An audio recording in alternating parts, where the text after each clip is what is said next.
Salam alaikum, bonjour à tous et bienvenue dans ce nouvel épisode de notre podcast intitulé Dans l'intimité de Life. Life, c'est quoi? C'est une ONG française qui agit dans le domaine de l'accès à l'eau en milieu ruraux, l'aide alimentaire aux populations démunies et la reforestation.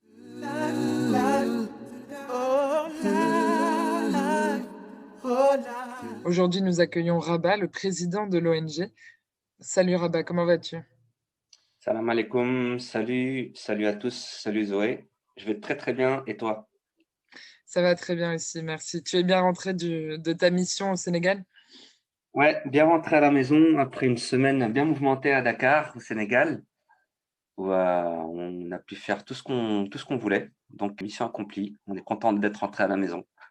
Alors, Rabat, comme on l'a dit, tu occupes une fonction importante au sein de l'ONG puisque tu es le président, mais tu es Ouais. également l'un des fondateurs. Est-ce que tu peux expliquer un petit peu à nos auditeurs ta rencontre, tes débuts avec cette organisation? Le premier contact que j'ai pu avoir avec Life, ça a été en fait le message de l'ami d'un ami qui recherchait un responsable de projet en 2009.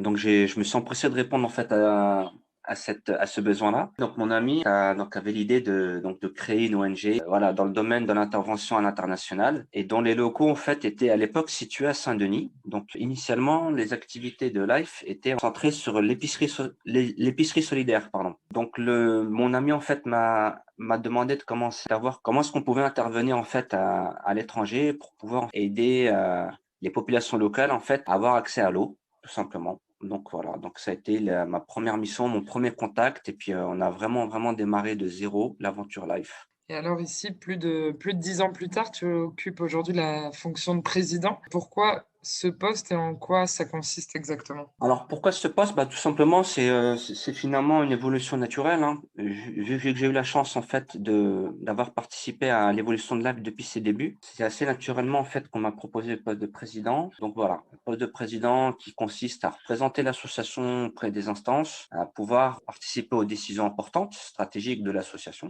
Le président, il a aussi le rôle, en fait, de veiller à l'application des décisions du conseil d'administration, qui se réunit une fois dans l'année. Et bien entendu, de façon globale, j'ai la charge de veiller à la bonne marche de l'association, que ce soit au niveau administratif, logistique, humain. Voilà, c'est vraiment, en fait, j'ai une vision assez globale, tout en ayant eu, en fait, une approche pragmatique au début, en allant sur le terrain très, très, très régulièrement. Justement, tu parles de vision.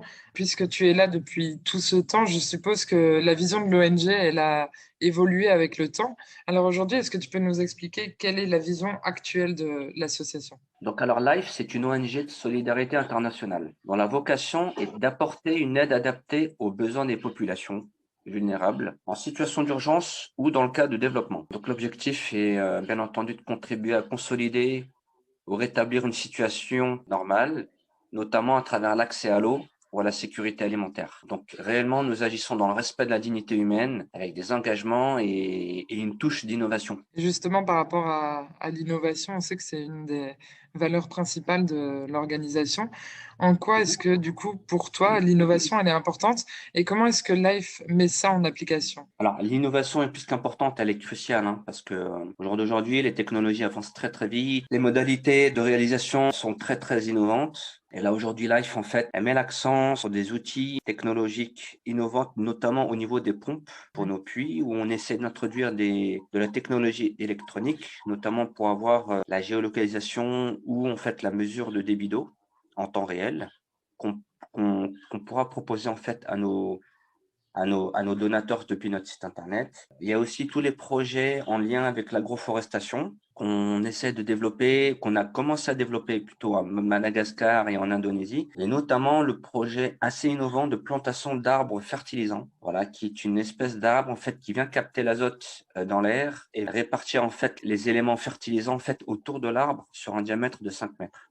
À Mhm. côté de ça, nous allons bientôt proposer des formations innovantes pour les jeunes sans emploi dans les métiers liés à l'internet, où là, avec seulement un ordinateur et une connexion internet, vont pouvoir en fait se former dans les métiers voilà, de la réalisation de sites internet, de pouvoir faire du community management, etc., etc. Voilà, donc les métiers liés à l'internet sont vraiment en voie de développement, mais de façon exponentielle en Afrique. Justement, par rapport à ça, je me disais, nos auditeurs, ils peuvent peut-être être étonnée, toi qui reviens de la mission au Sénégal et qui a aussi fait des missions dans d'autres pays d'Afrique, est-ce que tu as l'impression que justement ces innovations, elles sont applicables à l'Afrique? Est-ce que l'Afrique est prête à recevoir tout- tout- toutes ces nouvelles innovations?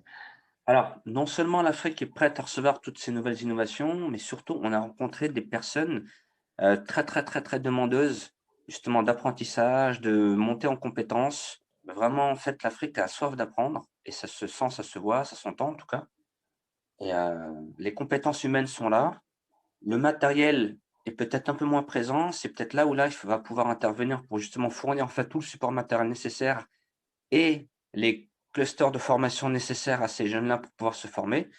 Mais clairement, l'Afrique est un terreau de, de compétences qui ne demandent qu'à être mis en avant et sur lesquelles en fait Life doit pouvoir intervenir pour justement non seulement lancer le processus, mais suivre dans le temps, en fait, l'évolution de ses compétences et l'étendre à un maximum de pays. D'accord, parfait. Et donc là, du coup, on vient d'entrer dans une nouvelle année, en 2021. On a parlé dans le dernier podcast avec Fanny de restructuration. Mais toi, en tant que président, est-ce que tu peux nous expliquer plus en détail quels sont vraiment les projets à venir et dans quelle direction est-ce que l'ONG souhaite aller pour les mois, voire les quelques années à venir? Alors, de façon très globale, Life, en fait, a l'ambition de pouvoir, en fait, aider aider les nécessiteux, les bénéficiaires de façon globale. L'idée, c'est vraiment d'intervenir dans un maximum de pays et dans une échelle de temps, en fait, la plus grande possible. Au jour d'aujourd'hui, donc Life a commencé assez petit, donc dans un ou 2 pays d'Afrique pendant plusieurs années. Au jour d'aujourd'hui, on a vraiment l'ambition, en fait, d'intervenir dans tous les pays possibles où le besoin est là. Voilà, en participant justement à la construction d'ouvrages d'eau. Alors pas seulement des puits, mais vraiment des structures, telles que des châteaux d'eau où justement, cette eau potable ou pas va pouvoir en fait soit bénéficier aux personnes, donc pour boire de l'eau potable ou pouvoir bénéficier aux bestiaux et aux végétaux pour pouvoir finalement créer un cercle vertueux et amener en fait de l'harmonie, voilà, pouvoir créer en fait de l'activité génératrice de revenus, de pouvoir rendre les personnes autonomes dans la culture de leur champ, dans l'élevage de leur bétail. Et tout ça finalement va pouvoir permettre aux personnes de retrouver leur dignité. Donc Life est aujourd'hui en fait présent dans quelques pays d'Asie, pas assez à mon goût. On doit pouvoir en fait intervenir dans d'autres pays beaucoup plus isolés comme le Laos ou comme le Vietnam, qui pareillement en fait est vraiment en déficit d'ouvrages liés à l'eau et notamment d'accès à la sécurité alimentaire dans les zones les plus reculées où l'État n'intervient quasiment pas. Donc c'est vraiment ça notre vocation initiale et ce sera encore notre vocation à l'avenir. Donc l'idée c'est vraiment de l'étendre, de la professionnaliser au maximum, d'automatiser les process au maximum pour être le plus efficace possible. Et concrètement, quand tu parles d'étendre, est-ce que ça veut dire qu'on irait même vers d'autres continents que l'Afrique et l'Asie? Oui, tout à fait. On a l'ambition de pouvoir intervenir en Amérique du Sud, chose que Life n'avait jamais fait de par le passé. Nous avons commencé à lier quelques contacts avec des partenaires sur place.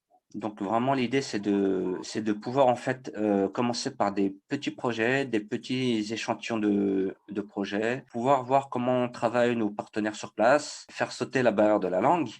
Donc il faut pouvoir parler espagnol de façon fluide et notamment avec les accents des différents pays. Voilà, donc c'est vraiment sortir de nos zones de confort, pouvoir, voilà, se challenger sur des projets toujours plus loin, toujours plus, difficiles d'implémentation, hein. Voilà, ça peut être dans des zones montagneuses, ça peut être dans des zones, arides, très reculées. Voilà, c'est vraiment ça qui nous motive, de pouvoir, en fait, aider les gens là où ils sont, quelles que soient leurs origines, quelle que soit leur nationalité. Life, en fait, a vocation à aider l'humain. On est vraiment solidaires et tous nos donateurs, je pense qu'ils ont le cœur, à ça et nous, on est vraiment là, Life est vraiment là, en fait, pour faire la passerelle entre la générosité des donateurs et les bénéficiaires, où qu'ils soient. Super, merci beaucoup Rabat pour cette très belle réponse.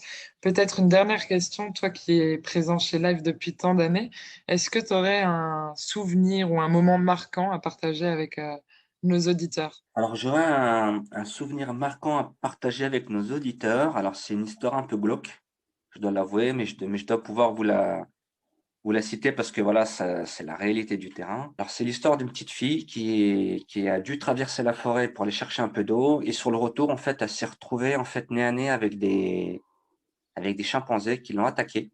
Parce que voilà, je pense qu'en fait, ils étaient affamés et puis, en fait, ils ont pas mangé depuis plusieurs jours. Ils ont attaqué la petite Samira. Malheureusement, en fait, ils l'ont tuée, ils lui ont dévoré l'estomac. Donc cette histoire un peu morbide, je vous la cite parce que finalement, Samira doit traverser la forêt pour aller chercher de l'eau parce que dans son village, il y a pas de point d'eau. Donc c'est vraiment là où Life, en fait, a cœur à intervenir pour éviter que les jeunes, les enfants, en fait, soient obligés d'aller chercher de l'eau. Donc ça les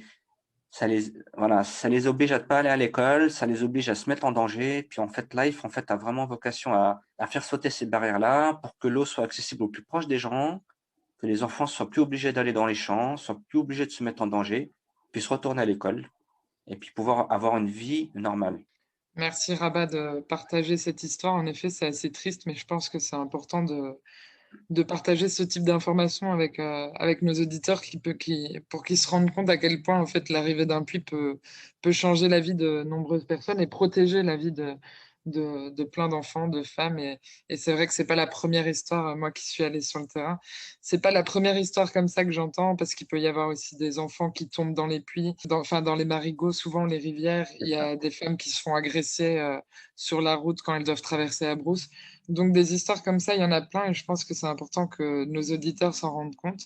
Mais en tout cas, un grand merci d'être venu dans ce podcast aujourd'hui, d'avoir répondu à toutes nos questions. Et puis Merci à j'espère toi. qu'on te retrouvera dans un prochain podcast très bientôt. Merci Rabat. Merci à toi, Zoé.